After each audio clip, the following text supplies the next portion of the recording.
राधे कृष्ण दोस्तों, मैं हूं अमन और स्वागत करता हूं आपका अपने YouTube चैनल पर।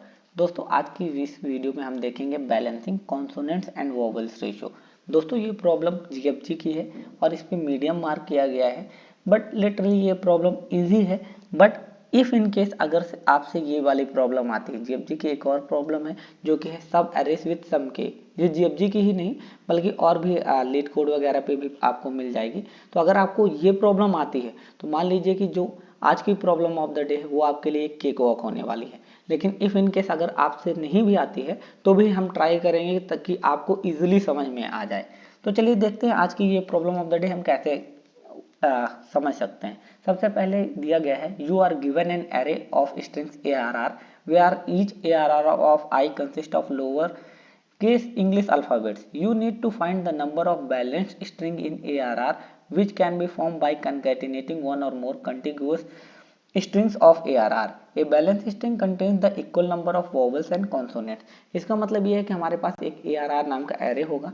यहाँ पे हमें इंग्लिश के जो लोअर केस अल्फ़ाबेट्स है वो दिए गए होंगे और हमें ये फाइंड करना है कि हम इन्हें जोड़ के कितने इक्वल नंबर ऑफ वोवेल्स और कॉन्सोनेंट्स वाले पेयर बना सकते हैं। इसका मतलब ये बैलेंस स्ट्रिंग बना सकते हैं।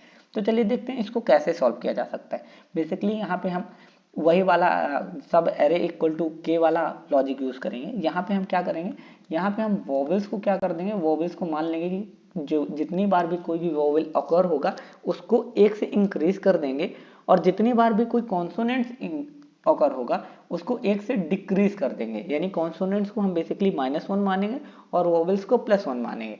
अब चलिए देखते हैं ये लॉजिक कैसे कैसे काम में आएगा। तो सबसे पहले हमारे पास जो एरे दिया गया है उसमें है ए ई आई ओ, यानी यहाँ पे चार के चारों वोवेल हैं, यानी सब पूरे के पूरे +4 होंगे। दूसरे वाले पे यहाँ पे 2 वोवेल बस है यानी +2। तीसरे वाले पे बी सी, ये कॉन्सोनेंट्स हैं तो इसमें -2 होगा और इन दोनों में प्लस ये +1 बनाएगा, ये -1 बनाएगा तो इस पे हो जाएगा 0। और लास्ट में सी डी बी डी ये पूरे के पूरे क्या हैं, ये पूरे के पूरे हैं अपने कॉन्सोनेंट्स, तो इसमें हो जाएगा -4। अब हमारा जो एरे बनेगा वो कुछ इस प्रकार का बनेगा। अब इसको हम मैप की हेल्प से सॉल्व करने की कोशिश करेंगे। सबसे पहले हम क्या करेंगे, हम मैप के 0 पे 1 डाल देंगे। इसका मतलब ये है कि अगर हम इनमें से कोई सा भी एलिमेंट नहीं लेते हैं तो हमेशा बैलेंस रहेगा। क्यों? क्योंकि उसमें वोवेल की भी काउंट 0 रहेगी, कॉन्सोनेंट्स की भी काउंट 0 रहेगी, यानी वो तो कंफर्म 101% वो बैलेंस तो होगा ही होगा। अब क्या करते हैं, अब सबसे पहले हम एक फॉर लूप चलाएंगे जो कि कहाँ से चलेगा, फॉर i इक्वल टू 0 से लेके i is less than n तक चलने वाला है ये फॉर लूप। और इस फॉर लूप में हम क्या करने वाले हैं, i प्लस प्लस। इस फॉर लूप में हम सबसे पहले यहाँ आएंगे और एक सम नाम का वेरिएबल लेंगे। सम क्या स्टोर करेगा, इनिशियली सम 0 रहेगा और सम के साथ साथ एक और वो यूज करेंगे जो कि हमारा फाइनल काउंट नाम से वेरिएबल होगा, जो कि वो ये काउंट करेगा कि कितने ऑकरेंस हमें मिले हैं जो कि बैलेंस थे।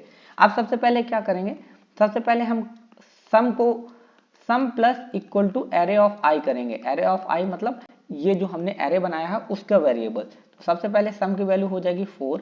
अब हम चेक करेंगे क्या हमारे मैप पे जिसपे सिर्फ MP ऑफ 0 इक्वल टू 1, एक मैप का अलग से डेटा स्ट्रक्चर बना लेते हैं जो कि थोड़ा सा हमें दिखाई दे। हमारे मैप के 0 पे 1 पड़ा हुआ है, क्या मैप पे कहीं पे भी 4 पड़ा हुआ है? अगर मैप पे कहीं पे भी 4 पड़ा होता तो हम उसका काउंट लेते। मैप का जो पहला वाला वेरिएबल है ये दिखाएगा कि क्या कौन सी वैल्यू, और सेकंड वाला वेरिएबल उसकी काउंट दिखाएगा कि वो वैल्यू कितनी बार प्रेजेंट है। तो क्या हमारे मैप पे कहीं पे भी 4 प्रेजेंट है?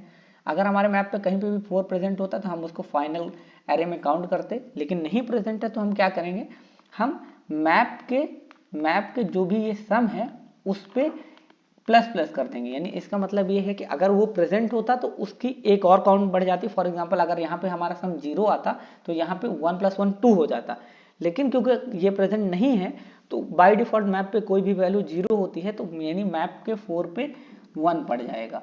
उसके बाद नेक्स्ट इटरेशन में sum plus equal to ARR of i, यानी नेक्स्ट इटरेशन में सम पे +2 हो जाएगा, यानी इस बार सम हो जाएगा 6। उसके बाद हम मैप पे फाइंड करेंगे क्या मैप पे जो हमारा सम है वो है या नहीं है। अगर क्योंकि हमारे मैप पे 6 नहीं पड़ा हुआ है तो हम वापस से आएंगे और वापस से हम क्या डाल देंगे, मैप पे अपने 6,1 डाल देंगे, यानी 6 का हमारे पास 1 ऑकरेंस मिल गया। नेक्स्ट इटरेशन में जब हम -2 पे आएंगे तो इस बार सम की वैल्यू क्या हो जाएगी, इस बार सम की वैल्यू हो जाएगी 4। और क्योंकि हमारे मैप पे ऑलरेडी 4 पड़ा हुआ है तो इस बार हम क्या करेंगे, इस बार हम काउंट पे, फाइनल काउंट पे जो मैप की प्रीवियस वैल्यू है, मैप की प्रीवियस वैल्यू क्या थी, 4 की वैल्यू थी 1, तो final count plus equal to 1 कर देंगे, यानी इस बार फाइनल काउंट की वैल्यू 1 हो गई। और फिर क्या करेंगे, मैप के सम पे प्लस प्लस कर देंगे। मैंने पहले ही बोला था अगर नहीं होगा तो वो बाय डिफॉल्ट 0 रहता है तो प्लस प्लस करने पे 1 डाल देगा, लेकिन क्योंकि ये प्रेजेंट थी तो इस बार ये वैल्यू कर देगा 2।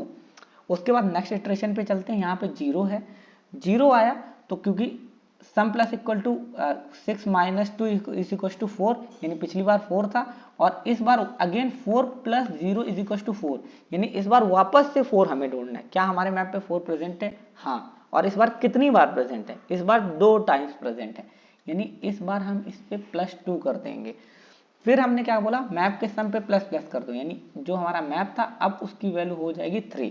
ओके, नेक्स्ट इटरेशन पे आते हैं। नेक्स्ट इटरेशन पे हमें मिला -4, अब हम 4 - 4 कर देंगे जिसकी वैल्यू हो जाएगी 0, यानी इसका मतलब ये है कि इस बार हमें सम इज इक्वल टू हमारा 0 हो गया, यानी अब हमें सम 0 फाइंड करना है। क्या हमारे पूरे मैप पे कहीं पे भी 0 है, जी हाँ, हमारे मैप पे यहाँ पे 0 पड़ा हुआ है और 0 का कितनी बार ऑकरेंस है, 1, यानी हम यहाँ पे +1 कर देंगे और जो हमारा मैप का सम है यानी 0 उसमें वापस से प्लस प्लस कर देंगे, यानी इस बार हमें 0 2 बार मिलेगा, यानी नेक्स्ट टाइम जब भी आएंगे अगर कुछ काउंटर होगा तो हम 2 बार 0 बना सकते हैं।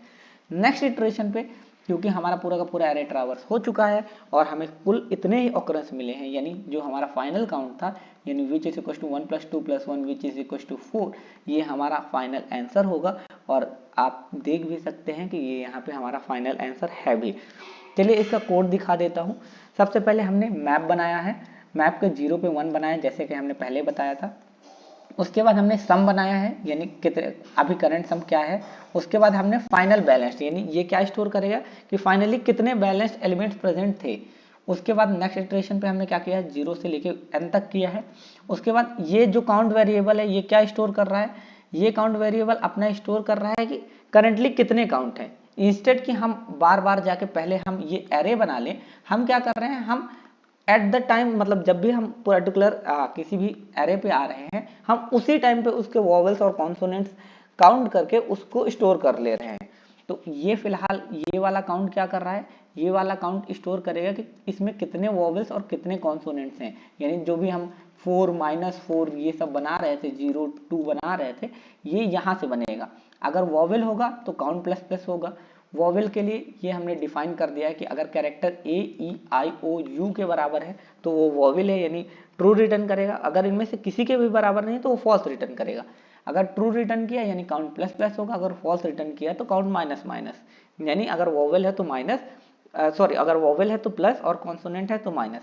उसके बाद हमने सम प्लस काउंट, सम क्या था हमारा, सम जो प्रीवियस सम था, और काउंट क्या है, काउंट इस बार का काउंट है। अगर ये हम ढूंढते हैं हमारे मैप में और हमें अगर मिल जाता है, map is not equal to map dot end, यानी इसका मतलब ये है कि मैप में जब भी हम कोई भी वैल्यू फाइंड करते हैं और अगर वो नहीं मिलती है तो वो मैप डॉट एंड पे पॉइंटर, जो पॉइंटर होता है वो मैप डॉट एंड पे पॉइंट करता है, लेकिन अगर मिल जाती है तो वो उस पर्टिकुलर वैल्यू पे पॉइंट करता है। इसलिए हमने लॉजिक लिखा है कि अगर हम अपने मैप पे फाइंड कर रहे हैं और वो अगर मैप के एंड पे नहीं है, यानी इसका मतलब ये हमें एलिमेंट मिल गया, तो हम क्या करेंगे, जो हमारा फाइनल बैलेंस है उस पे इसकी वैल्यू यानी कितनी बार ये ऑकर हुआ है वो डाल देंगे।